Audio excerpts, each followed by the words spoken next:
from his insanity. Where am I disgrace? I hate to see your face. I wanna see you drown in your sorrow. You know I'm not the same. I'm fading away. I'm falling into my grave. Look at me, you're lost at sea, circling eternally. Come and help me from this insanity. Where am I disgrace? I hate to see your face. I wanna see you drown in your sorrow. You know I'm not the same. I'm fading away. I'm falling into my grave. Look at me, you're lost at sea, circling eternally.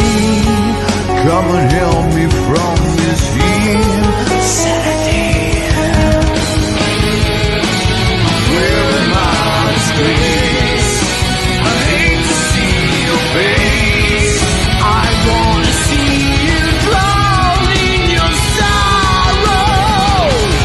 You know I'm not the same. I'm fading away. I'm falling into my grave. Look at me, you're lost at sea, circling eternally. Come and help me from this insanity. Where am I disgrace? I hate to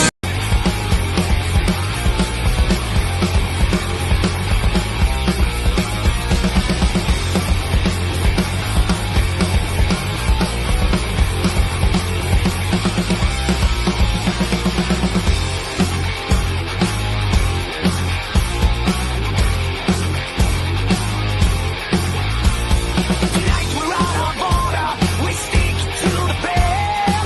Chaos and disorder, play them like a violin. I feel the fever rising, what a joy to see your hands. If you got something to say to me, so come on, here I stand. I start to shimmer when it's out of control.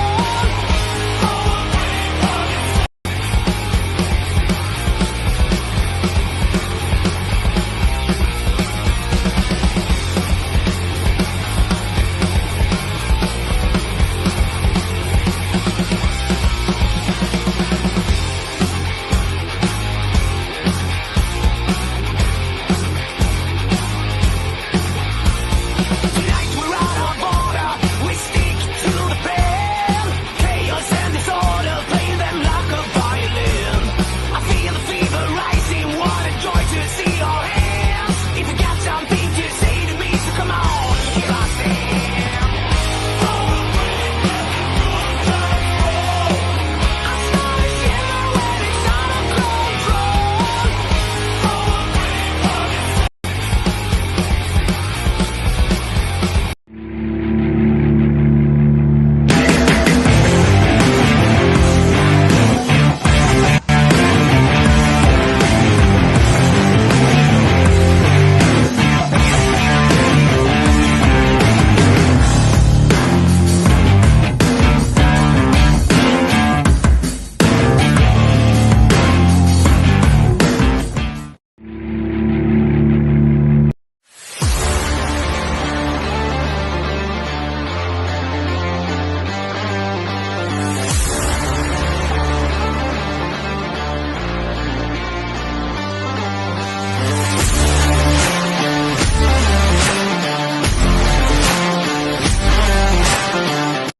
Everyone, welcome to the Villains Media Network Legends of the Squared Circle. Tonight, man, we got a great show. I'm feeling a little under the weather, but I'm good, I promise.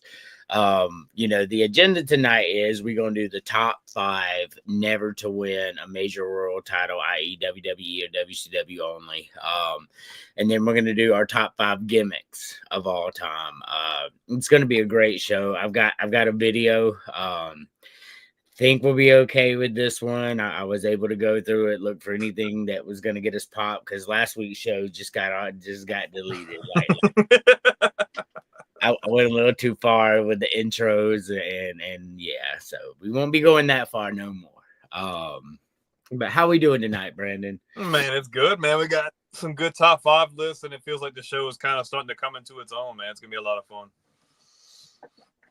I agree. I think we've got a lot next week. I won't be on the show. I'll be at work, but Cam will be here, Brandon, James. I'm sure all of y'all will hold it down. Next week's agenda is really good too. I'm excited. I hate that I'm going to miss it. But that's irrelevant. I think it's going to be a good show. So while we wait, a day in this life shared for you. Thank you. Appreciate it. Thank you. Appreciate that. Yeah, there we go. What's going on? That's what I'm talking about, right? Yeah, how you doing? Yeah. All right. So while we wait on James and Cam and whoever else is coming, Brad, while we wait on them, I'm gonna play the video that I uploaded. Now I have a few videos, obviously, but actually I want to do our tradition first. Hold on. Jeff Jarrett. Beetlejuice, Hey, what's up? snot nut. What'd you call me? Snot nut. You know who you're talking to? Yeah, you, snot nut. Oh my God! There goes Beetlejuice. It's Mr. Flatnut to you. It never gets over. Never gets old. just like on Villains, I got the South Carolina and Vanderbilt video that I play every time. I told Chris that, if Vanderbilt won, I would retire it.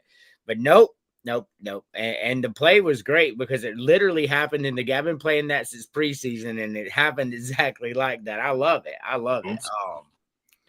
But here's the video I got. I know you'll appreciate this, Brandon. How you doing? It doesn't matter how you're doing. Now, you guys used to be partners, tag team champions, but tonight there's no friends. It's every man for himself. It's every man for himself. The Rock says this, Michael Cole, jabroni. How do you feel about the match? Well, I think It doesn't matter how you feel.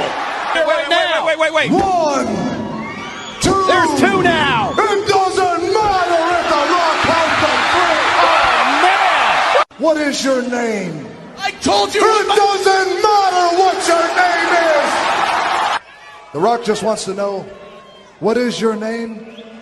It doesn't matter what your name is.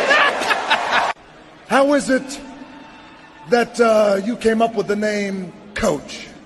Well, actually, when I was a little kid, it was a It nickname. doesn't matter how you came up with the name Coach. And The Rock sees you took the time to make a little sign that says something about Hunter. What does your sign say anyway? It doesn't matter what your sign says. What's your name? Mark. It doesn't matter what your name is. Well, The Rock. I'll go right there, bro. Perfect. Can I get an autograph?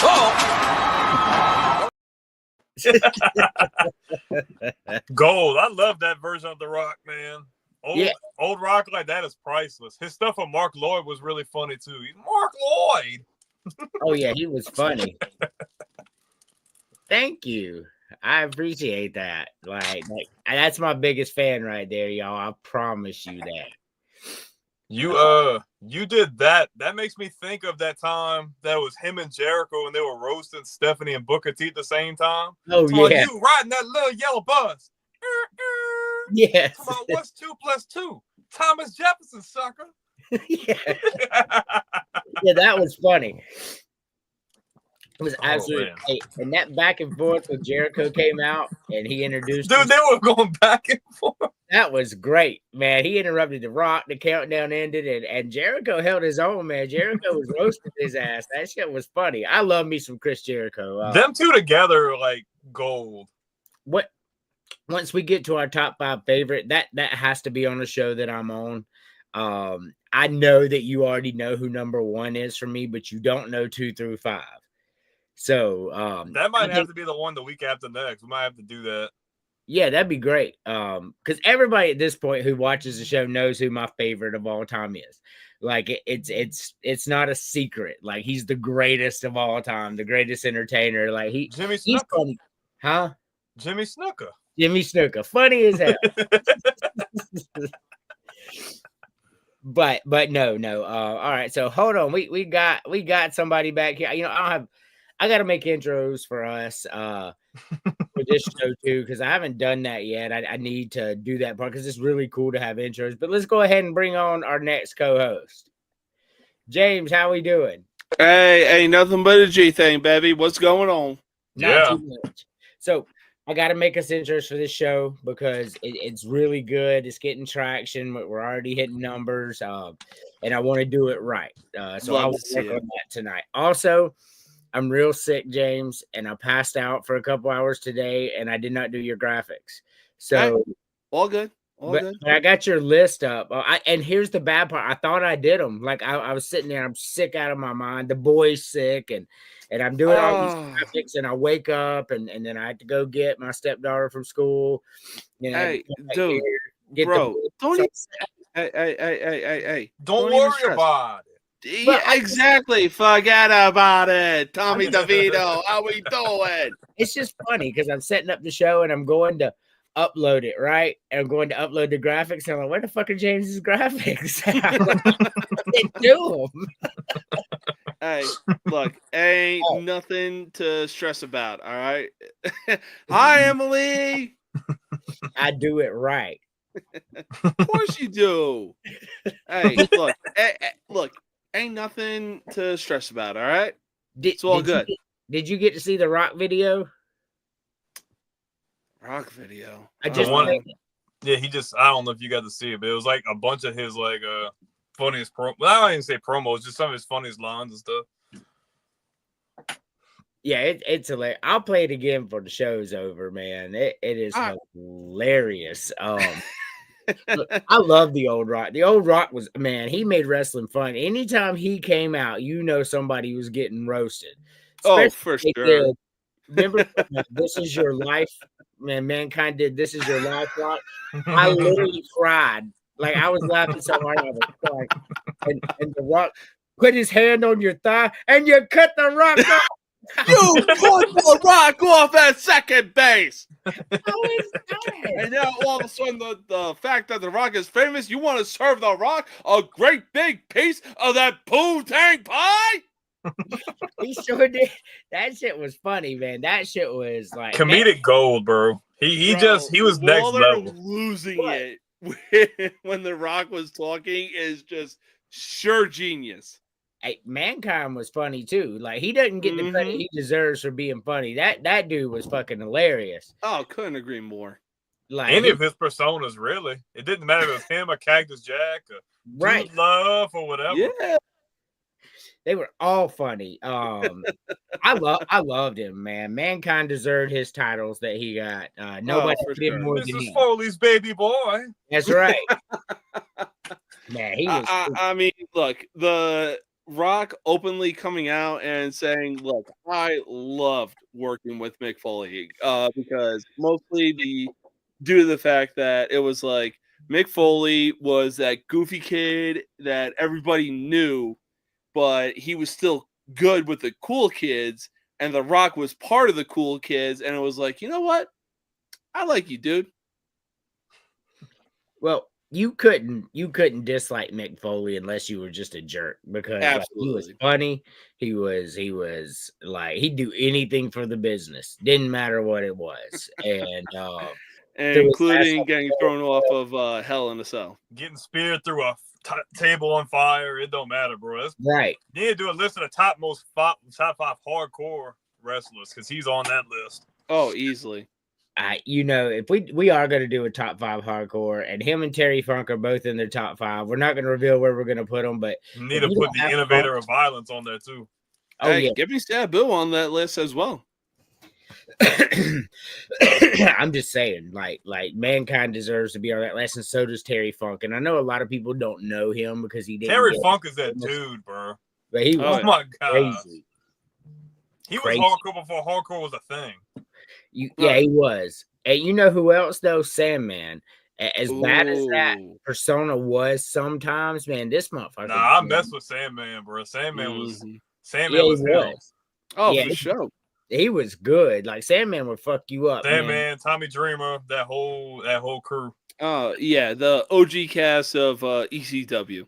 Man, yes. And I will tell you, some of the best matches ever were Shane Douglas and Sandman. Those matches were insanity. A guy with a kendo stick and smashing a beer can on his head. You can't have it no better, bro. Yes.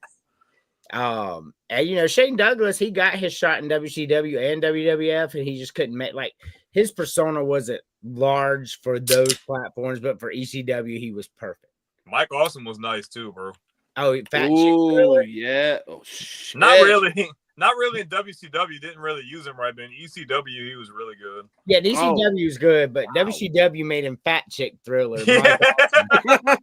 They did that. I mean, he came out with fat chick. Like, it was crazy. Like, that shit was crazy. They just shit on him. They buried him instantly. But WWE did the same thing with Taz. Taz is a freaking stud, bro. They freaking buried him. They buried him quick. He comes out to Austin. He's like, you know what? I don't like you. We don't like you. Dude's freaking hits him on a stunner, buried. Hey, look, either way you look at it, Taz still made it work being a commentator. Yeah, but he was a damn good wrestler, man. The human suplex machine, bro. He was nice. For sure. Do you remember when he was on top of that cage and Taz missioned Sabu through 3 tables off top of the cage? That shit was crazy. Hey, give Paul Heyman credit, bro. ECW, like, it wasn't probably meant Paul for Heyman was success, but they innovated. Oh yeah, no, Paul Heyman was much like Triple H. He's a man of the people. He knew what the people wanted. And ECW fans are like the craziest fans. They are the most devoted fans. Like, ECW fans are nothing like everybody else. Yes, absolutely. Had ECW got a TV deal like TNT and USA, man, they would be huge. Like, because they had the cult following. Like, they just didn't have the funding, man. They the crazy easily thing is that Vince was funding them like for a while towards the end until it just fell out. Right. Oh yeah. No, they definitely would have been beating WCW and WWE in the ratings because it was just that good. I like them. Paul Heyman knew how to sell his shit. They would do collabs with ECW and WWF, and the shit would be so funny. You have ECW and Jerry Lawler in the ring, and they're like throwing chairs and shit from the crowd. It's like, what the fuck? Like, what is going on? And all he's doing is just freaking roasting them the whole time. I'm like, dude, what the fuck are you doing? Oh my god, he like, is. You don't belong here. The lights go out and everybody starts cheering, and they're like, "Oh my god, what are we getting?" The lights come back on. We're seeing Jerry Lawler in the middle of the ring, just roasting everybody. Hey, look, Jerry Lawler was that dude. Like, he doesn't get the credit he deserves. Oh no, he don't. He was that dude. And all you think about him is puppies. Yes. And much respect to Austin, because Austin made his name in WCW, was a TV champion, a Stunning Steve Austin tag team champions. Then he went to ECW. Yeah. And then that's where he really got discovered. They're like, hey, this fucking guy's fun, and he can talk on the mic. And then he went to WWF, and they gave him the Stone Cold persona, and it was a wrap. Like they knew exactly how to use him. Well, no, he did go to the WWE, but they were giving him like the ringmaster and everything like that. He still had like the short blonde hair. And shaved it. And Stone Cold was like, well, this really isn't working for me. But I'll tell you what, Vince, I'll take a bet on myself. Just give me some time. Let me send you some names that I can find. And thank God for his wife. Hey, drink your tea, or it's going to be Stone Cold. See, here's the thing, though. we don't have Stone Cold without the Ringmaster. The Ringmaster was a good persona because that's what ported him into it. You know what I mean?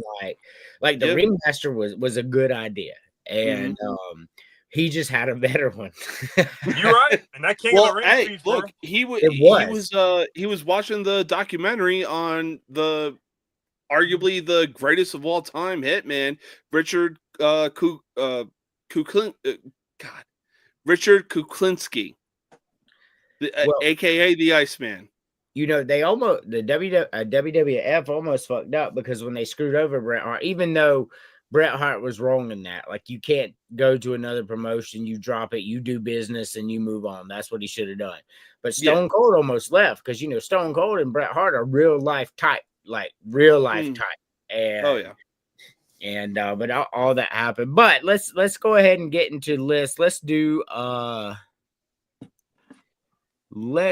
gimmicks first. Let's do it. I was actually about to say, so where we what I missed, where we starting, what list are we on right now? Top So 5 gimmicks / characters. Yeah, we haven't done anything. You We missed. haven't done anything yet. We were just jiving. Yeah, you missed.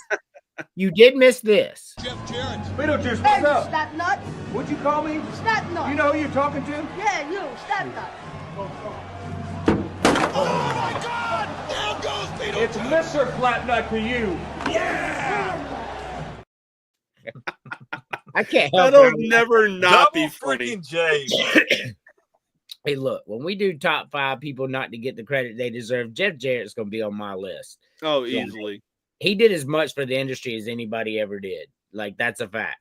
Oh, So let's start with top 5 gimmicks, and we will start with Brandon's top 5 gimmicks. I have to say I'm sick, and so my eyes are. You're good, dude. yeah. All right, walk us through them.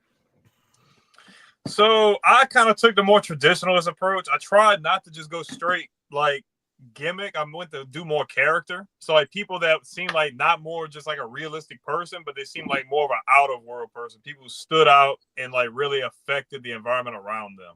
So like at 5, I've got Sting's Crow version in WCW. Like that switch from Hollywood Sting to Crow Sting.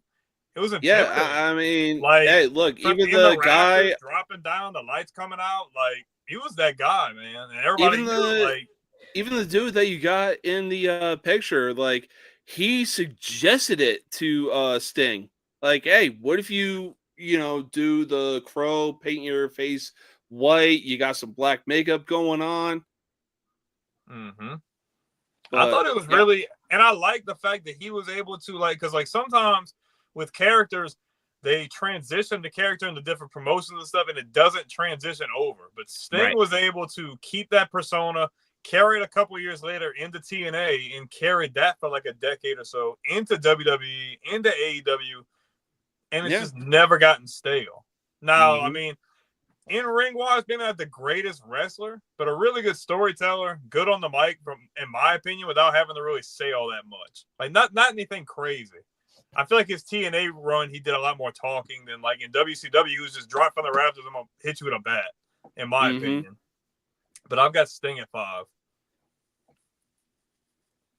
Oh, we're going through the whole thing. Oh, we can flip back and forth. That's cool. Okay.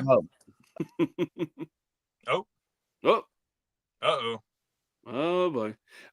But yeah, I mean, look, Brandon, you started the list off great with Sting, and I mean, it really carried over, especially when it comes to Survivor Series in, I want to say 2014, 2015. Don't know what Dolph Ziggler was a lone survivor, and then all of a sudden you hear the Crow coming over sick. and the freaking lights went out. He just popped up like, oh shit, what the hell are you doing here, bro? Like, yeah, like, bro, this is the first time you're setting foot in a WWE arena? The crazy thing is, imagine if he would have came over, maybe not in the invasion angle, but if he could have came over in like 2002, like when some of those contracts are starting to expire. Oh my gosh. There were so many contracts with these WCW guys that could have easily just propelled WWE into the stratosphere. And then it's like everybody always talks about the Sting Taker match. Yeah, that would have been a really cool match, but they had a lot of other really good guys on the roster at that time that he could have threw it down with Shawn Michaels, had a banger. He could have went with Triple H and had a banger. Him and freaking Mick Foley could have had a freaking banger. Kane, there could have been a lot of storytelling. I mean, his name transcends just WCW; it's worldwide. So, I mean, that could have really been. I mean, unfortunately, we missed out with everybody out of their prime with Triple H versus Sting, and the NWO comes down to help him. But we also have DX at the ring. It was just too late. I feel like that was dumb. Like, the idea is cool, but it was way too late. Like, They were old. Yeah. Like, way out of here. They were just way out of there. It was like, bro, this would have worked in the late 90s and 2000s, but Scott Hall should not have been in a ring at that age. Like, come on, man. He looks like ass, bro. Like, it was bad. Good idea, just too late. Exactly. It was. So we'll go. Let's see. We're doing gimmicks. So I don't know if you have yours 1 through 5, James. So don't tell us. But who is your number 5? So my number 5 is exactly where it is. I got the Doctor of Thugonomics, John Cena, because that was the one gimmick that really put him on the map. Dude was really going through a rough patch when he got called up to the main roster, and everybody was like, oh, well, this is a different guy, but we can't relate to him. We can't do this. We can't do that. And just on a whim, on a during traveling, he started freestyling with Rikishi and Rey Mysterio. And Stephanie McMahon at the time was like, "Hey, how'd you like to do that on live TV? Say less." And the rest, as they say, is history. Bro. That persona was so dope. Like, I understand Andrew's like, "Y'all young as fuck," like, but I'm like, but you gotta admit, like, that was a really cool character for the time. Yeah, like that was very correct. Like, I don't know if a character like that would have lasted in the Attitude Era, but like the fact that it was just like a lot of that was off the dome, like. I just thought it was a cool idea. No, so it was a cool idea, and I'm not mad to put it on the list, but like sorry, I'm sick. To say he would have survived an Attitude Era, man, The Rock would have goofed on his ass until he Jericho would have goofed on his ass. Stone Cold would have just beat him up. What? Like, what the hell are you wearing, boy? Right. Yeah. But just the right. Look, I see it like this. It was definitely different. The late 90s, early 2000s, it was a time of rap and hip hop that was coming up, and he was just lyrical with what he was doing. Yeah, I'm not mad at you that his rap battles were funny. I get it. Like, I promise you, I get it. It's So, but all right, so let's pull up my number 5, right? So mine's in no particular order either, just like I did Brandon. So my number 5 persona of all time is the guy in the middle, the $1 million man. So this guy, and I know I'm a lot older than y'all, right? But this guy's persona was larger than life. He controlled Andre the Giant. He paid to have the belt handed to him on a live programming, and he's like, I'm the champion. Like, when he was out there, he was as good on the mic as anybody ever. Oh, yeah. He was that good. And that gimmick where he was just, it was just money. Money intended. Money. Straight money. And and I really thought it was great. Number 4, Brandon. I got Mankind. But a lot of people are going to always go to his comedic side. I like his darker side. Hanging out in the boiler room, waiting, getting beat on, coming back and beating on them, using weapons, doing all these things. Like, he was just cool because he was mysterious for a while. And then obviously you got to know him and you started seeing the comedic side.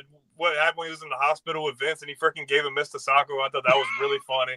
Like, he was just, Mick Foley is very underappreciated and very, I feel like, didn't get his due. Like, a lot of people just think of Mick Foley, but without that Mankind character, like, I feel like he wouldn't have propelled himself to where he ended up being able to excel as his Mick Foley character. I feel like Mankind was a really one of a kind. Yeah, so Dark Mankind was crazy because he would be in the boiler room, and then for some reason, For some And- reason, Michael Cole would just be walking through the boiler room for no reason and just get fucked up out of nowhere. Hey, the promos that Mankind was cutting, damn, it was like You believed he was Raven, nuts. Nevermore Yes. type stuff. Because he was. He was pulling his hair out and everything. Yes. Yeah. Oh my god, man, Mick Foley. Number 4. But number 4, man, I'm gonna get a lot of hate for this because of recent bias type shit. But I mean, when Kurt Angle got his hair shaved and he was high on painkillers and everything like that, we really didn't know it, but I mean, Perk Angle, man, this dude was able to put on 5-star matches and still not get 5-star matches. But regardless of the fact, this dude was high on painkillers and he was still going out there putting on the equivalency of the UFC performance of the night. Like, he knew what he was doing.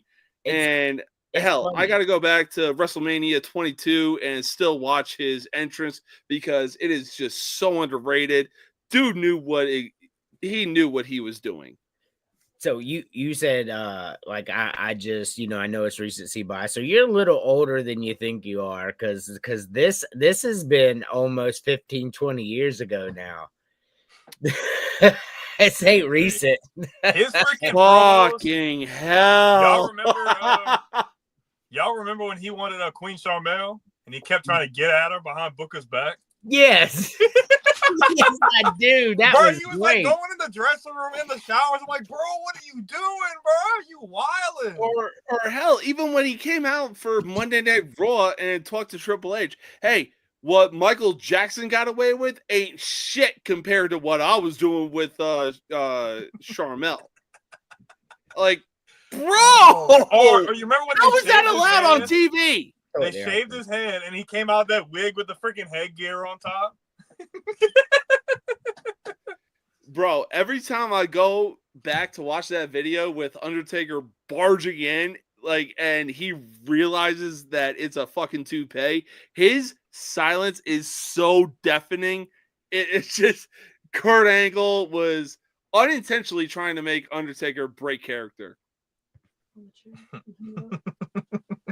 His Attitude Era promos were very underrated. Like the comedy ones were real. Him and Austin were freaking funny as hell together. Oh my gosh. Oh my god. Yeah, facts. Here you go. All right. So just a little distracted here. Apologies. The wife is here. So number Happy 4. Wife, happy life. Hi, Emily. Hi. That's cute. Yes, it is. So number 4, gimmick of all time. I've got Bret the Hitman Hart. So one of the ones that's one of the most underrated gimmicks of all time. He come out there, he gave his sunglasses to a kid in the crowd. He was loved, right?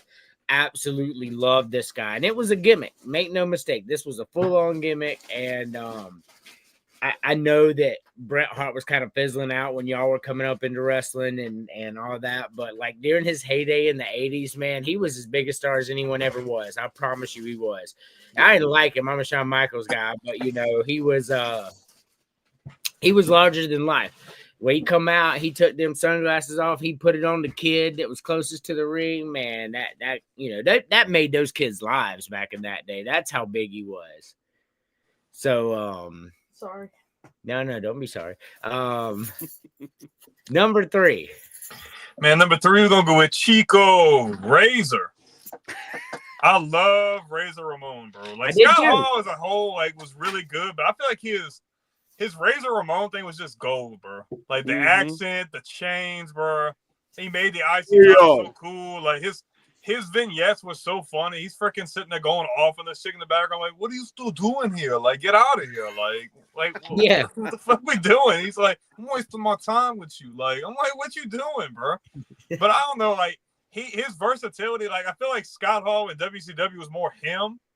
But I feel like, obviously, this was a gimmick, but I just feel like he executed it to, like, perfection. Especially for the time where, at that era in WWF, they were kind of at a standstill because they had all these goofy ass characters, and they weren't getting over anymore. Wrestling was changing, and his character was kind of like the breath of fresh air. Like, oh, this guy's really cool. Like, it's not the Brooklyn Brawler or the guy dressed up as a baseball or Doink the Clown. Or like, he was just that guy.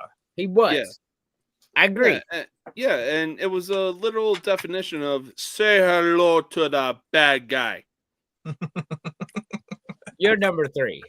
Number 3, yeah, it's exactly what it is. The Game, Triple H.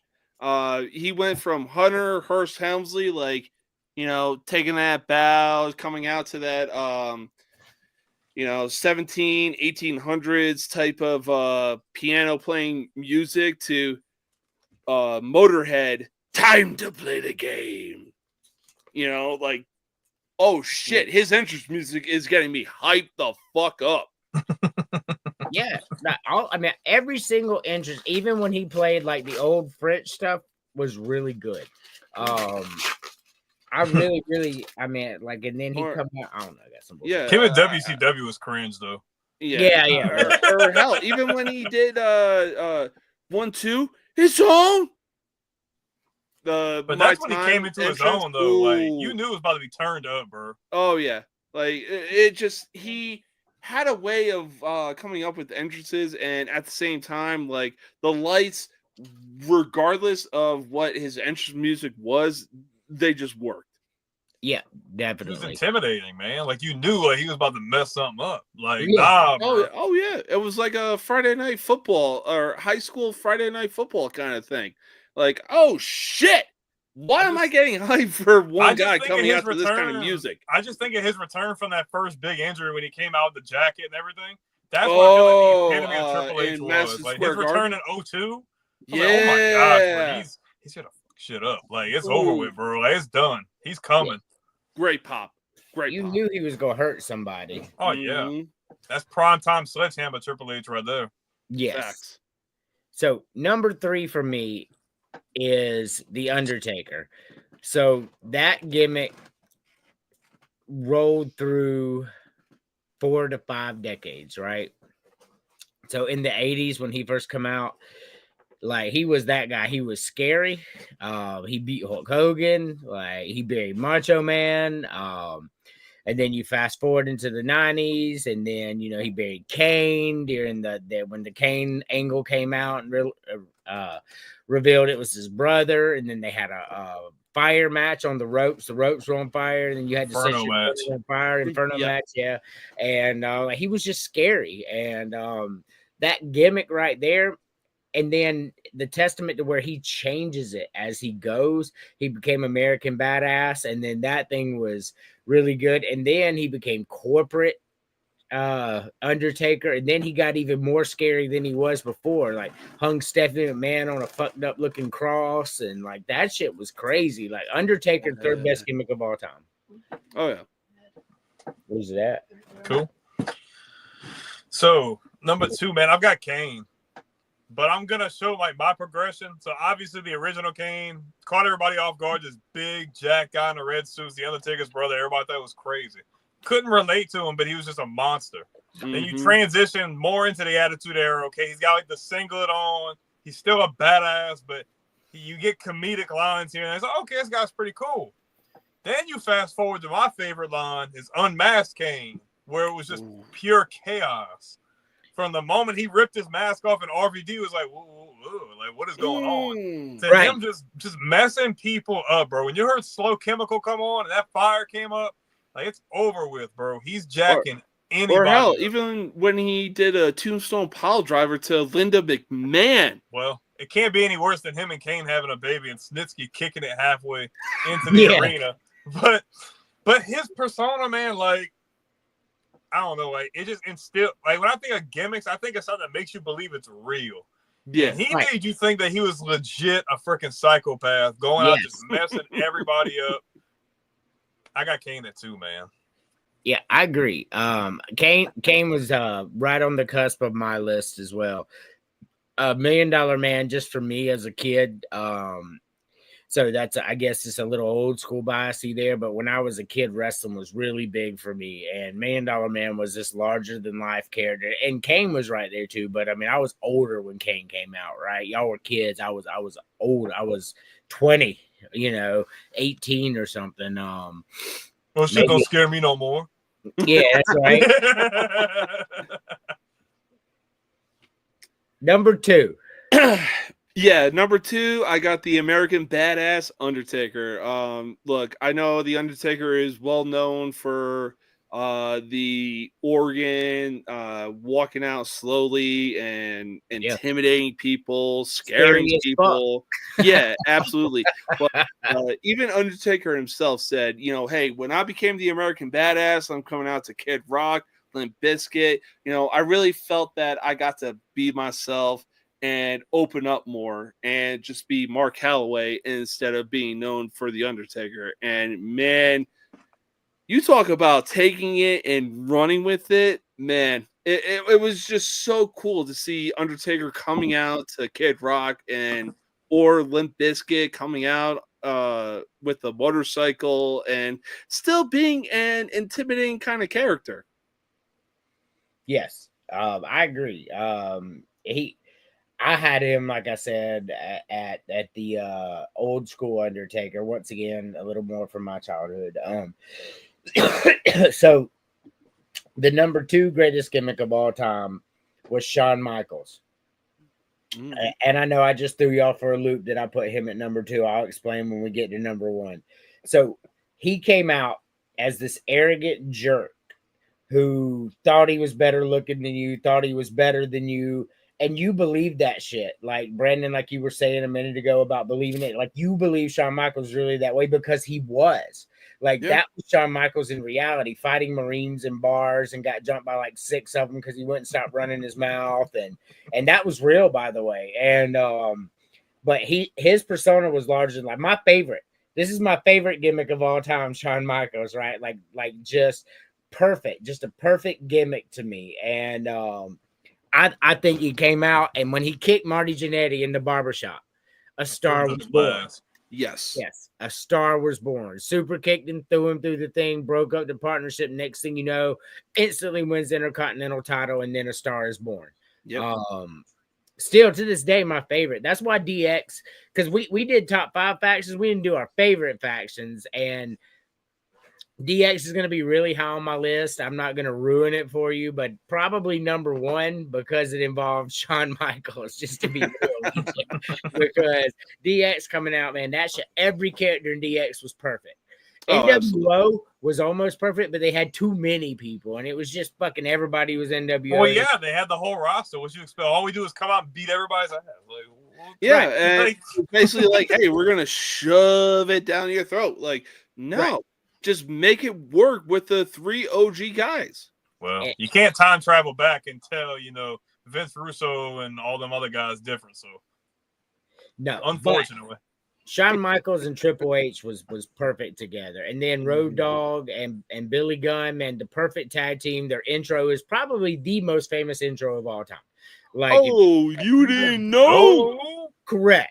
Like everybody knows it. And then you had China, perfect addition to the group. X-Pac when he was there. Just almost perfection, to be honest with you, DX was. I like real talk. I don't know what the hell Vince was thinking, making them turn heel and everything like that, because regardless, they were mega stars. They were the literal faction of the Beatles of the Attitude Era. They were always heels, though. That was they were just lovable heels. Like it's the same thing with Austin. Austin could be the biggest freaking heel, but everybody loved him anyway. Like it didn't matter. Because they could relate to that. Because people like being rebels. People like rebelling against the system. So people could relate to DX and Austin because they're like, I want to be like that guy. Who gives a shit about my job? Who cares about this? Who cares about that? Right. Yeah, but I mean, the way that DX was when they were a face or a heel, they couldn't go anywhere without a crowd being around them. And just like, hey, we need your autograph. We want to take pictures. We want to do this. We want to do that. Do you remember during the Monday Night Wars when they took that fucking that modified truck and made it a tank and rolled into Atlanta, Georgia at WCW and with the microphone. WCW, you're gonna let us. Eric Bischoff, did you miss out on an easy paycheck? Easier than Jake fucking Paul. He said, "Y'all want to come out?" Like that shit was funny. Y'all Like wanna come out? They were You gonna literally let us banging come on in? the door. they're like, y'all got them dinosaurs in there. I know y'all do. Bring them dinosaurs out. We'll whoop their ass right here. But I'm thinking about it. I'm like, what? I gotta understand. I've never heard nobody talk about it. What are like Bischoff and them talking about when all this is happening? Like, I gotta know. Like, what's the conversation that's being had? Like, what the fuck are they doing out there? Do we let them in? Do this? Like, Do we do? or Like, is no, this gonna like just go let get in the him way in. of what we were doing? Like, I feel like I have to know the conversation. See, Carl and Ted Turner like, hey, bro, should we let these guys in or like, what's up? Like, yeah, I mean, it's literally Eminem in the late 90s, early 2000s because controversy stirs the pot, but controversy also draws in money. or says Eric Bischoff, controversy creates cash. Exactly. Number one. Number one, man, I've got The Undertaker. Now, me personally, I made this apparent. My favorite gimmick of The Undertaker is Big Evil and the American Badass. I love that character. But I'm going to be honest with you, Undertaker's best gimmick is the Dead Man gimmick. Going back to the Kane thing, when those lights went out, bro, you knew something was going down. Right. When Teddy Long said The Undertaker, you knew something was going down. Like, you knew if you pissed off The Undertaker, like, you were screwed. Like, right. You knew it was going to go down. His feud with Randy in, like, 05 was insane. Like, It didn't matter who he was with, but you knew the second the lights went out or the second he popped up and he looked at you in the eyes, it was about to get real. And Or the second he heard the gong. But I liked what they did with him and Kane when Kane won that Buried Alive match and he goes away. And they're like, well, damn, where the hell's the Undertaker? The lights start flashing again. The vignettes, the Titan trance start playing. And his entrance into WrestleMania 20 when he comes back as the Dead Man, but kind of like a revitalized version. It's perfect, man. Like, I feel like when you think about gimmicks, you think about characters, you're thinking about people who are like larger than life. The Undertaker was larger than life. Recognizable to anybody outside of the WWE around the world. Right. Just instilled fear, believability, and just a really cool guy, man. I agree. And yeah, when you have Paul Bearer, like James was saying, in that shit, like Paul Bearer was creepy as fuck, man. Yeah, big chunky dude, his big beady He eyes. really was. He added to the creepiness. Barry, he's like, my Undertaker will bury you, and he'd say nothing but rest in peace. And you knew your brother is alive. Like you said, you knew he was dead. Like you knew you were fucked up when the Undertaker focused his attention to you. Well, you're screwed. Yeah, you knew. Or You're it's like, you knew it was over when Teddy Long comes out. Just for that player, you get to go one-on-one with the Undertaker. Yeah. Number one, I got to give it to Stone Cold Steve Austin. I mean, look, I know we said, hey, without the ringmaster, there is no Stone Cold Steve Austin, but I mean, Stone Cold took the biggest gamble on himself, and man, oh man, did it work in the best way possible. The fact that he was watching a documentary on Richard Kuklinski, aka the Iceman, and you know, his wife at the time came up with, hey, drink your tea or it's gonna get stone cold. But I mean, every little thing that he was doing to become that character. It's okay. You could say Brock Lesnar's wife. Oh shit. Was it? Yeah. Yeah. Brock Lesnar. Yeah. Hey, the more you know. But yeah, just I got Stone Cold Steve Austin, and just it worked in the best way possible. And man, oh man, do we we're still saying what to this day. Austin 316 says, I just whooped your ass. Exactly. Oh yeah. Talk about your Psalms. Talk about John 3:16. Austin 3:16 says, I just whipped your ass. Like, I'm gonna tell you right now, though, that King of the Ring, like that. Oh, that's what I'm saying. That's his best promo ever, bro. Yeah. oh my, And that says a lot because came he's got a lot up of with classic the two moments. greatest sayings of all time on the spot. And it was like, bro, what? Hey, you remember when Corporate Rock and them, he came out that beer truck and sprayed everybody down? Yeah. Corporate Rock. Look, I mean, like hosing them down, dog. Like, you really believed he was a drunken redneck that hated his boss too. Hell like, yeah. That was believability. Worked, though. I don't feel like young kids could really appreciate it because, like, when I was younger, I really liked the Rock's persona. Like, I loved Austin, but now that I get older, I'm like, nah, dude, Austin was a shit. Like, Austin was like the most relatable guy ever. Right, like, dude. I feel like that all the time. Like, what you mean? It more so had to do with like, hey, if I'm a rebel against my boss, I'm going Stone Cold Steve Austin. I'm gonna tell you, my favorite Austin promo ever is when he won the championship against Shawn Michaels, and he showed up on Monday Night Raw in a suit, like 3-piece nice suit. And he's like, I come out here. You told me to come in a suit. Here I am. He took a picture. He smiled real big with the belt, like the whole promo. And he shook hands with Vince McMahon. And then he looked at him and said, I want you to lock your beady eyes on the mine because this is the last time you're ever going to see me in this shit. And he took that and started beating up everybody in the ring. I was dying. Like, I was laughing so hard. Hey. That shit was funny. Oh, hey, I just want to say one thing. Do y'all remember, this is not Attitude Era, but Ruthless Aggression Era, when he was more of like an authority figure? And it was on SmackDown, and they had the guy who was dressed up as him with the bald head, the freaking t-shirt and everything. He's yeah, like, the comedian. Stone Cold Steve Austin? Yeah. Boom. Yes.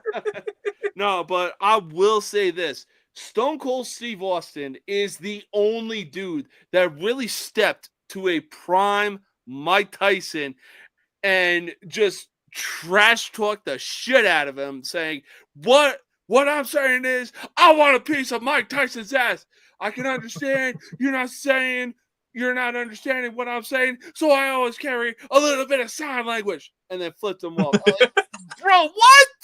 You did that to a prime Mike Tyson? He walked up to him and he said, I will tell you my problem with you is you run around telling everybody you're the baddest man on the planet. Well, I'm the baddest man on the planet. That was great. And because that's why I got Stone Cold #1, baby. So my number one, Hollywood Hulk Hogan, right? So you had Hulk Hogan in the 80s, say your prayers, eat your vitamins, man. He was larger than life. The largest star in wrestling ever, whether you like him, hate him, or not, that is just the fact. Wrestling would not be here today without yellow and red Hulk Hogan. That is a fact. He was like Michael Jordan. He saved the industry. Yes. This is a fact. And then why that is the greatest, when he became Hollywood Hulk Hogan is when I really started to like Hulk Hogan, because that persona, you believe that he was egotistic, maniacal, psychopathic. This is my belt. Like, we talk about Roman Reigns holding it for 3 years and like, all this, but that man held it the entire time he was in WCW. When he dropped it, it was back on him in a week. Like, it didn't matter who it was. He was larger than the Hollywood Hulk Hogan was when he turned. He was already the biggest megastar of all time, but when that happened and he leg dropped the Macho Man. Oh my gosh, dude, the top came off the building, bro. Correct. Like, what is going on, Hulk? This ain't right. Yeah. This isn't right. He was already saying what has been built up in him for so long. Like, hey, if it wasn't for Hulk Hogan, you people wouldn't be here. But he was scared that they were going to get a real bad react. He's like, either this is going to make me or it's going to ruin my freaking career. But here we go. Right. But the fact that he made it work. This is the greatest gimmick of all time, Hollywood Hulk Hogan. So WWF was beating WCW always. Even when they got Hulk Hogan in the red and gold, it was red and yellow. It was still WWE was winning that battle. But when that day happened and he leg dropped Macho Man, game over. Like, WCW beat them for 7 years in a row after that. Oh yeah. Like, it wasn't until Hunter Hearst Helmsley became the game, and Vince was like, "Oh, well, you know what? We got The Rock, we got Stone Cold. Hey, fuck it, let's ride it with these guys." Like 98, 99, like, it was a while, bro. So when they started beating them, true story, because I watched the documentary. So WCW was on a broadcast. And that was the episode Finger Poke of Doom, by the way. The episode of Finger Poke of Doom. And I was gonna say, was that the Eric Bischoff comment? Yeah, well, so he goes, you don't need, I think it was Tony Schiavone who said this line. He goes, you don't need to turn it to WWF because we're going to tell you what happens right now. Mick Foley is the world champion. How stupid is that? That is the stupidest thing. They made him the world champion. Everybody flipped. Everyone's like, oh shit, for real? Let me go see what happened. Like 10 million flip, and WCW never won a ratings war again on a Monday night after. Because they got too cocky, bro. Like, yeah, that was a very arrogant, stupid decision.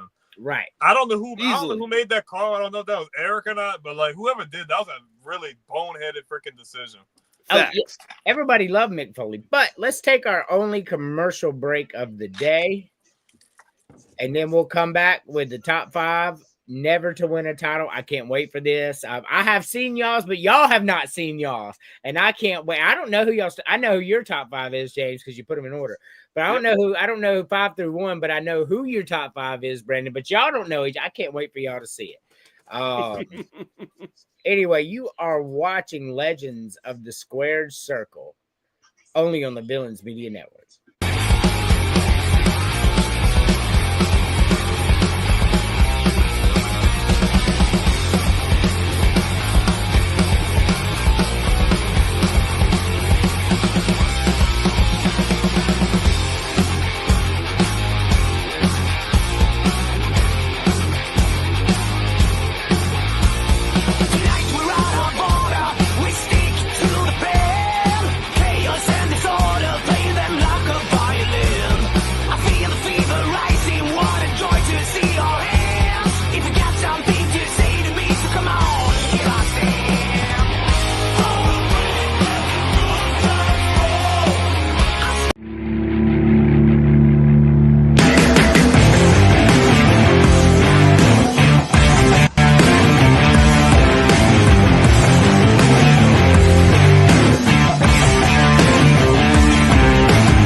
Welcome back to Legends of the Squared Circle. So here we are. We're going to do our top 5 never to win a world title. I love it. Who's number 5 on it? Because I don't know his order that he has them in. I only knew who he picked, so I'm excited to figure out where he went 5 to 1. Yeah, man, I got Jake the Snake at number 5, bro. I love me some Jake the Snake. I feel like he was very underrated on the mic. I thought he was really good in the ring. Obviously had to deal with some demons in his personal life, and it seems like he's doing really good now. But I just feel like he could have really been a really cool character to hold the world title. Maybe not a real lengthy reign, but I don't think it would have hurt them to give him that push, honestly. I think he was really underrated. I think when you make an underrated list, I think he's really close to cracking a top 5 for underrated. I think Jake the Snake's number 5 for me. Oh, yeah.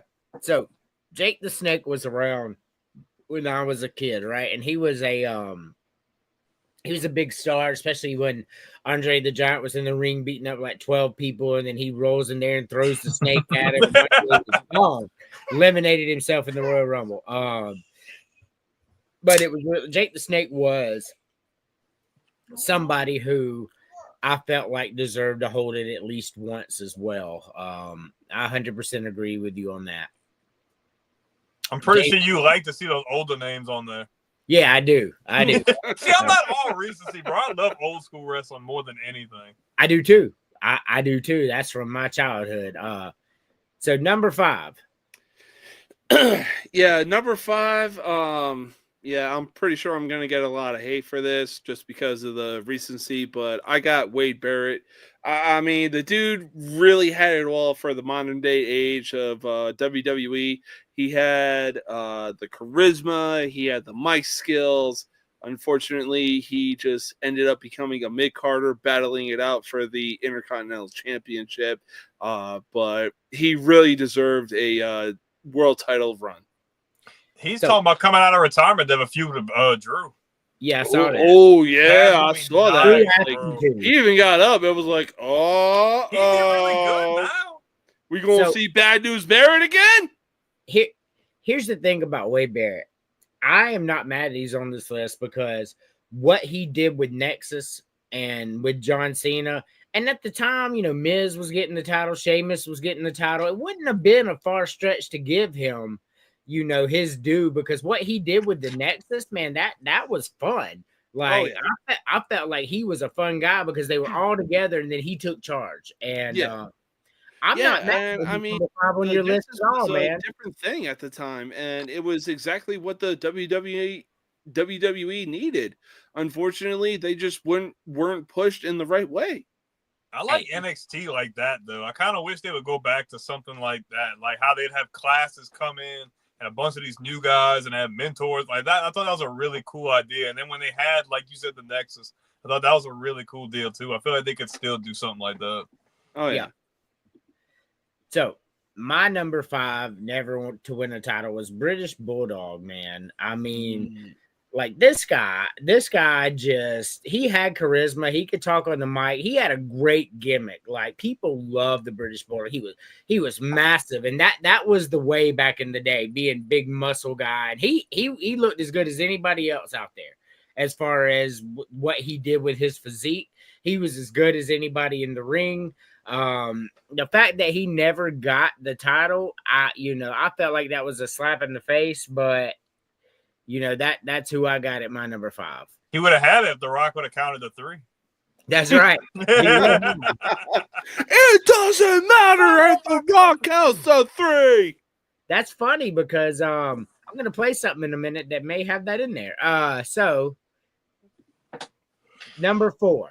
So number 4, man, I've got Shelton Benjamin at 4. Just from a pure athletic standpoint, the crazy jumps, the crazy leaps, man, had crazy athletic ability. Especially the wrestler. I think he was on the same wrestling team as Brock Lesnar as well.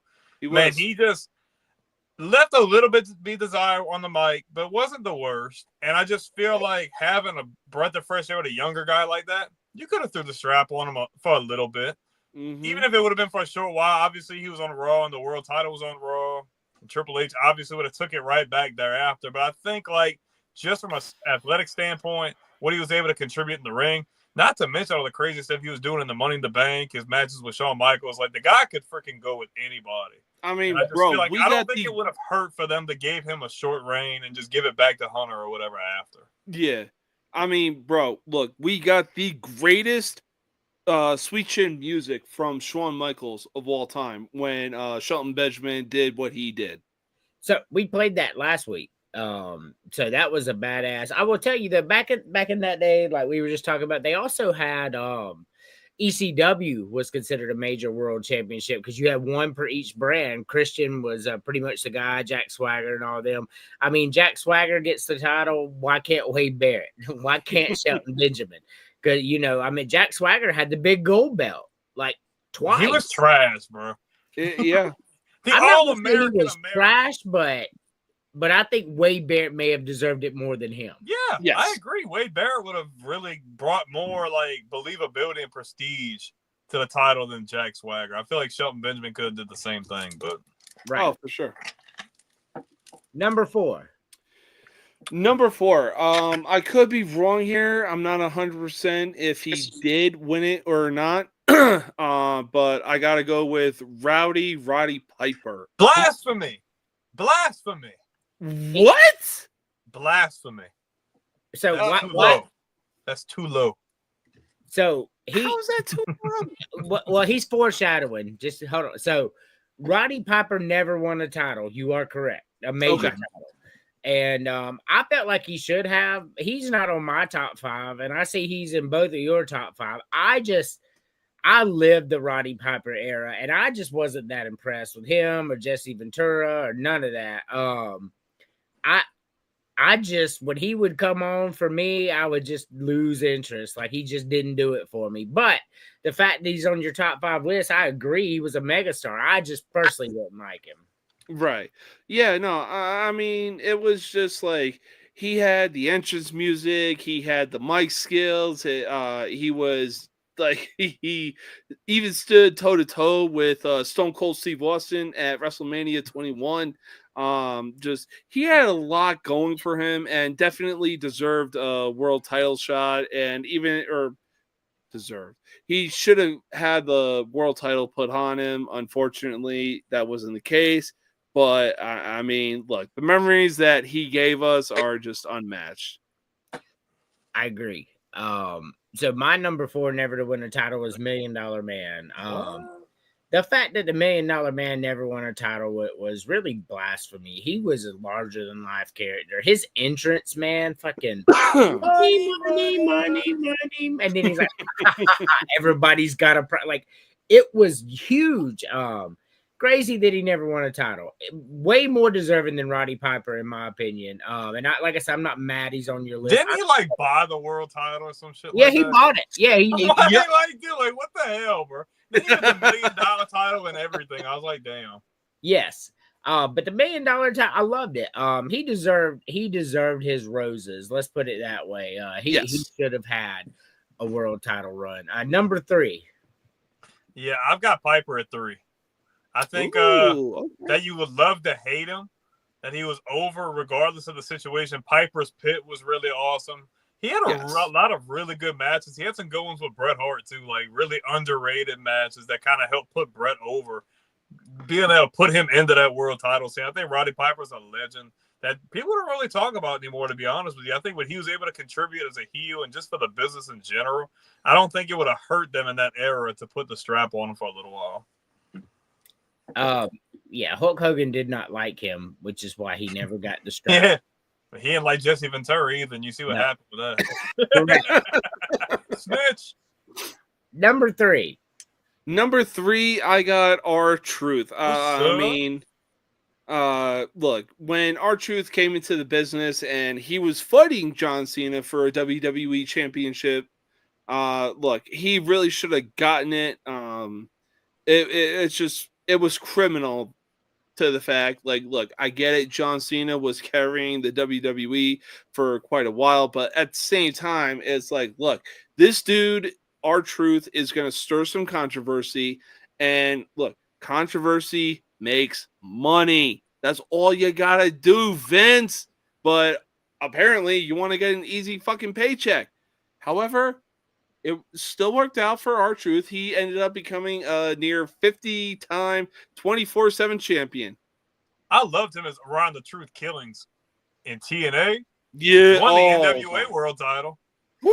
That's close. That was a bad man. But Ron Killings was that dude. Oh yeah, him and Pac-Man Jones together. Oh my! Oh, that was actually pretty sick. Yeah, I forgot about. Damn, I really forgot about that. Yeah, Pac-Man Jones still standing in the ring. What's up? What's up? So I'm not mad that he's on this list. I love R-Truth. Always have. Even from back in the day when he would come in with that rap. Couldn't understand a word he said in that rap. Like shit he's doing now is so funny, bro. He's like he's funny. He be calling Shawn Michaels Tommaso Ciampa. Like, somebody's impersonating Triple H. Hey, I'll say this. Damian Priest has the worst poker face in the game, especially when R-Truth is around him. Well, he can't help it. Like, that's just so funny. He's like, man. Man, look at these shirts I made. Man, what the hell? That's copyright. He goes, man, it's okay though. We don't have to tell. Look at all this money I made. He goes, oh, okay, yeah. I you good? Just don't tell nobody. And Damian Priest put the money in his pocket. I've got t-shirts made for my boys Tom and Nick. Yes, that shit was fucking. Man, he put out this big ass water. Bro, that sent me into orbit when he said that. Oh my god, yeah, I love R-Truth. I'm okay with him being on that list. So for me, the number 3 person that never got it was Bam Bam Bigelow. Yep. He deserved it as much as anybody ever. He was the ultimate heel. He was fat as fuck, and he would get on the top ring and he would he was nimble though.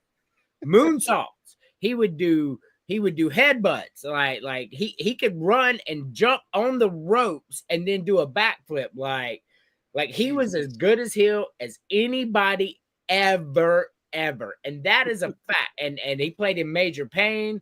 That shit was hilarious. I was gonna say, hey, it still worked out for him. He got a role in Major Pain. I can't remember the name of the movie, but he was in this movie with Sam Elliott too.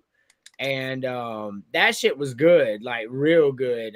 Bam Bam Bigelow, number 3 of all time. The greatest part about this is now I know that Brandon and I have 1 and 2 the same. I just don't know if we have them in the same order. R.I.P. to Bam Bam though. Bam Bam was the truth, bro. Yeah, Bam Bam deserves to be on this top 5 as much as anybody else in there. That's for just sure. For sure. So I feel like we have the same order here. I feel like we do, but I feel like we don't. So I'll know instantly. So at number 2, man, I wrestled with this one because I feel like the two guys obviously have their own very unique characteristics. They're very unique characters. They're both really good in the ring. But when I just feel like who could rock the strap and be the most believable? Number 2, man, I got Razor Ramon. I got Razor at 2. I thought his character was really good. I feel like he could have really benefited from having a world title in WWF before he left. I feel like it would have been believable. I feel like a lot of people would have liked it. You see what they did with the IC title, making it that relevant to feel like a world title. I think that it would have been a really good idea had they done it. They put the strap on Diesel. I don't see why they couldn't have put it on Razor. Yeah, Razor was a better character than Diesel. For sure. Mm-hmm. But Shawn Michaels and Kevin Nash were real life best friends, and that's why the strap got put on Diesel and not Razor. Even though Razor did come into the clique later into it. Yeah, Scott Hall deserves it as much as anybody on this list as well. The fact that he never got his due in WCW during that run, and everybody else did, including Scott Steiner, was fucking criminal, man. I love Scott Steiner, but Scott Steiner is nowhere near the entertainer, the wrestler that Scott Hall was. Not Mr. Five time. Right. Yes. So, number 2. So, number 2, hang on. I got to take the little soft thing off. Because this dude loved introducing himself as Mr. Kennedy. Yeah. I mean, bro, when you got a dude with a gimmick where he's introducing himself, I mean, come on. How do you not put a world title on that dude? Unfortunately, he did have some run-ins with drug tests and everything like that, the same way John Jones did. But fuck, apparently I'm a John Jones fan after last night, or the other night, I should say. The problem diagnosing that injury did him in, though, because they wouldn't have done that. He definitely would have had the world title. Oh, yeah. No. Injuries definitely did him in, but, I mean, when you look at WrestleMania, I want to say 22 or 23, where he did the Lambeau Leap with Hornswoggle off the ladder, it was like, bro, you deserve the goddamn world title. Look, Mr. Kennedy or Mr. Anderson, depending on which affiliation, he definitely, I'm okay with him being on this list. I wouldn't put him over any of my 5 or Brandon's 5, but I mean, he was as large during his peak as anybody else. unfortunately, it's not just the drug test. When you go back and you watch some of those old people, the old people he wrestled with, he was just not a likable guy. He tried to be like Shawn Michaels, where he was all egotistical and this is all about me. The problem is he didn't have what Shawn Michaels had. Like He didn't have the same charisma. Yes, Shawn Michaels had it. You know what I mean? No, for sure. And hell, I'm willing to go as far as like, hey, we didn't know it at the time, but maybe he delivered the final shot to Eddie Guerrero that ultimately led to his demise. I'll be controversial with that, and I'll die on that hill. I mean, I love Eddie, but like Eddie didn't like commit suicide. No. I truly believe it was a chair shot that Mr. Kennedy delivered. The way Eddie sold it, but ultimately, I think that was the final blow and the nail in the coffin for Eddie Guerrero. That's another guy I'm surprised none of us had as a top 5 gimmick. Come on, lie, cheat, and steal. So look, I love lie, cheat, steal. I say it all the time, even on our football show. I'm like, but my point is, Eddie Guerrero was a great gimmick. But the top 5 that we all had, I'm good with those top 5. So let's go to my number 2. My number 2 is Scott Hall. There is no reason this guy did not get his due in WCW when you could put the strap on David Arquette. You could put I swear. Vince Russo, like, come on, bro. Right. You put it on. You can't tell me, as much as I love and respect Jeff Jarrett, you can't tell me Jeff Jarrett was a bigger star than Scott Hall. You can't tell me that Scott Steiner was a bigger star than Scott Hall. It's just not real. That's not a real thing. He was as big as anybody ever. That is a fact. He deserved that. And, he let his demons get the best of him. But, man, I loved him as Razor. I loved him as the Outsiders. I loved him as Scott Hall. There was not one persona he did that I just did not like. And the fact that he didn't get a title in both is criminal. Criminal. I mean, hell, even the picture that he took where he was in like the most ghetto ass neighborhood wearing the most colorful shirt and had so many chains on, it was like, bro, that is aura. Cool. You are it. Yeah, that was funny. They're like, hey, you want to go play some basketball? The bad guy play some basketball with you. I love like Razor Ramon. When we do our top 5 favorite of all time, Scott Hall is very high on my list. He's not going to be number 1 because you two know who number 1 for me is. But, Jimmy Snuka, dude. Like, stop playing. Yeah, I know it's Jimmy Snuka. Gosh. And then Ricky Steamboat. Like, come on, man. Who we playing with? Yeah, hey, Mercer over Snuka. It ain't even close. 1 and 2. Right there. Snuka and Ricky Dream. Hey, look, Ricky Steamboat. Hey, but much respect to Ricky, though. Ricky was that dude. That's another guy who never got his due. Ricky could be on this list and I would be okay with it. I really would. He was. But anyway, number 1. Give me Mr. Perfect. The Perfect Plex. Dude, he is great as a face or a heel. His moveset was dope. His vignettes were dope. Another guy who helped elevate the IC title. Really lost his life way too soon, man. Still really young. Like, I love Mr. Perfect. And he was just believable, man. You just believe that, like, just kind of like the Shawn Michaels there. Like, he just feel like he was just better than everybody. And he was going to go out and he was going to show you how much better he was than you. I think Mr. Perfect, that's the one of the most criminal things. Like, come on, man. Put the strap on him. Yeah. Like, even he went to WCW. You could have put the WCW world title on him. Like, come on, man. Like, hey, even his face turn when he was like, hey, Savage, you want an answer for Survivor Series? I'll give you an answer. You got your 5th man. I love Mr. Perfect. Mm-hmm. So, I mean, I'm gonna save commentary. I'm not gonna go into anything with Mr. Perfect yet. So your number 1 is quite interesting. I don't think I'd have him in my top 20, but sell me on this. Yeah, so number 1, I got Umaga. I mean, look, it was a different Oh God, it was a different gimmick for him at the time, but he made it work. He made it work with the rivalries that he was having with John Cena, Triple H, and I mean, just it was something different when he became Umaga and not Jamal, part of what was it? 3 Minute Warning.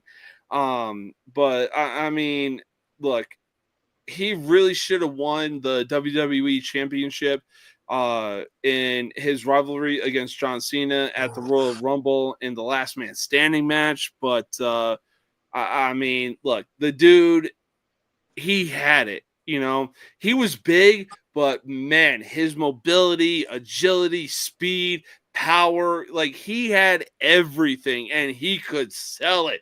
I mean, he even sold Triple H's double A spine buster, for crying out loud. Like the dude made it work. So I will tell you, so Samoan, right? So Yes. if I'm going top Samoan that should have won a title and didn't, that goes to Rikishi. Like that guy was larger Ooh. than life, way more than fucking Umanga. Rikishi could be on this list, and I would be way Okay, settle down. Umanga. William Regal, the way you pronounced it. Hey, I mean, you remember his come manager though? on. Armando Alejandro Estrada. Strap on some nuts, cause you ain't got none. Hey, But like Rikishi, John Cena was so over, like there's no way they would have ever freaking took the strap off him at that point. not for I fucking mean, Umanga. it could have been it was more so like, hey, what could have been? Like, I don't know, was man, because it could have been a great rivalry between him and John Cena. Yeah, but Going with the belt back and forth the same way we got Edge and John Cena, yeah, but the hip hop and rock and roll guy.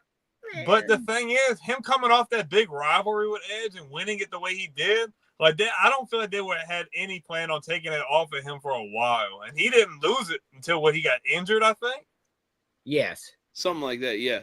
Hey, look, man. Rikishi would sweet chin music you at 730 pounds, man. Think face. Like Rikishi was that dude. Rikishi could be in this list, and I would be like perfectly fine with that. Rikishi should have had the strap. Oh, for sure. You got ECW title out there that counted as a man. You could have put that on him. Like he could have took it from Christian Cage, who had it for like 17 years over there. Oh, yeah. I mean, hell, even Umaga's rivalry with Jeff Hardy for the IC title, like it was just gold. Now that was I just really think that Umaga should have had the WWE Championship or even the big gold. And look, no, it was like it's just more so you come full circle. I want to pull up this list. This is your list, and that's your list, and I'm fine with that. So you got Umaga over Mr. Kennedy, R-Truth, Roddy Piper, and Wade Barrett. Like this, like it just don't make sense to me. I'll be honest. Like I don't even really remember Umaga like at all. What? Like I remember him, but not like that. I remember him losing to Santino. I don't know. Crazy. Okay, well, that's a different story because he had help with Bobby Lashley to win the IC title. Mm-hmm. Anyway, we gonna agree to disagree there. Anyways. Number one, Mr. Perfect, Kurt Hennig. Absolutely, like he deserved it more than anybody in the history of the game. When he was Mr. Perfect in WWF, and I call it WWF because that's what it was. This was the pre-change, and he should have had the title then multiple times. Like just like you said, how Scott Hall held the Intercontinental title and made it feel like a world title. Same thing with Kurt Hennig. Mm-hmm. Like this guy was perfect in everything that he done. I love the name because every move he did was perfect. All the timing in the ring was perfect. He was perfect on the mic.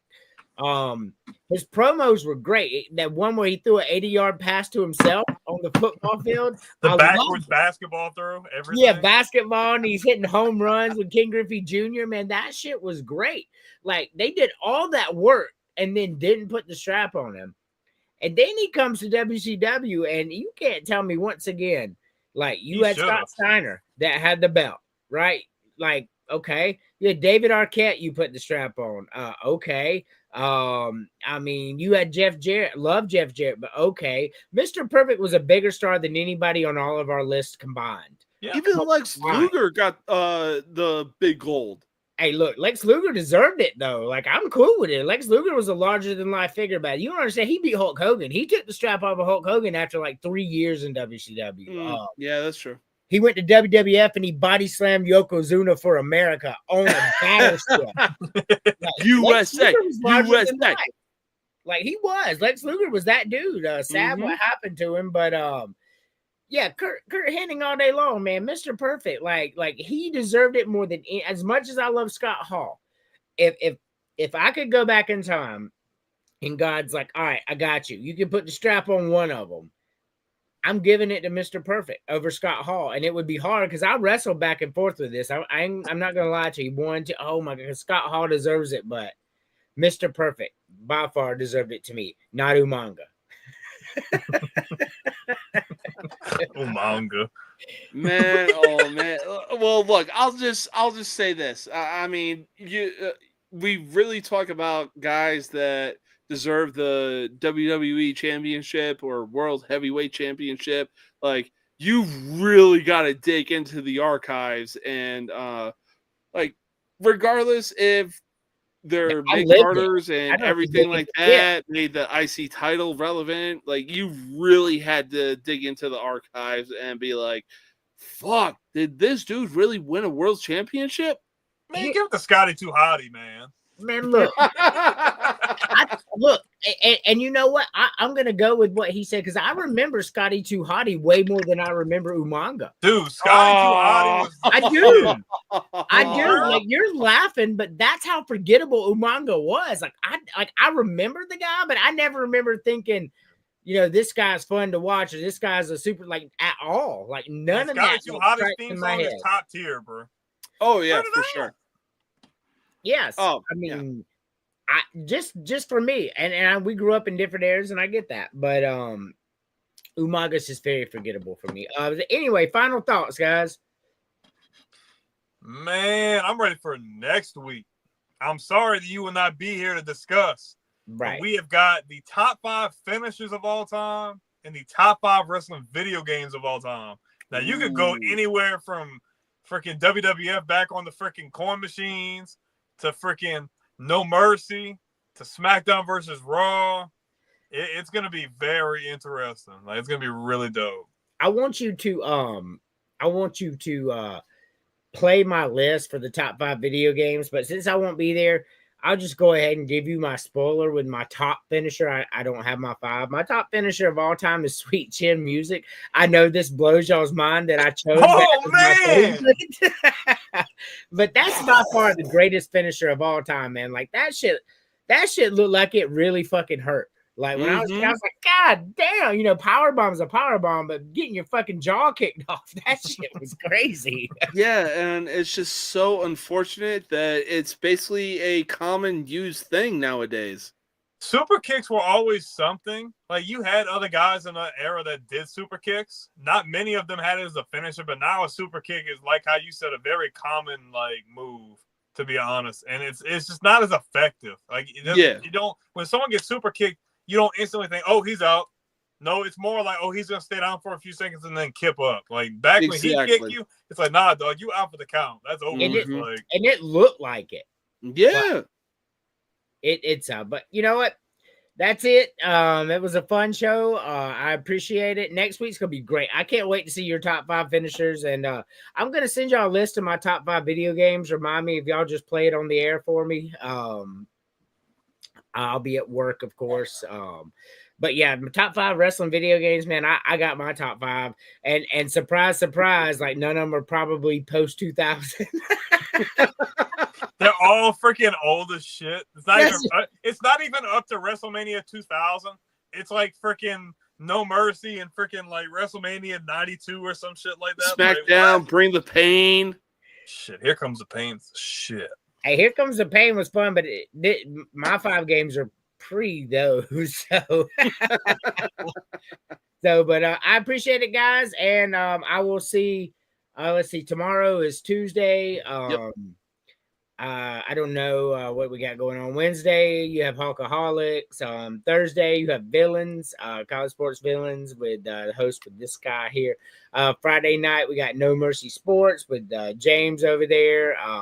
Sunday morning, we got Game Day Countdown with Mac and James. And Sunday night, we got Football Frame of Mind. All great shows, all part of the Villain Media Network.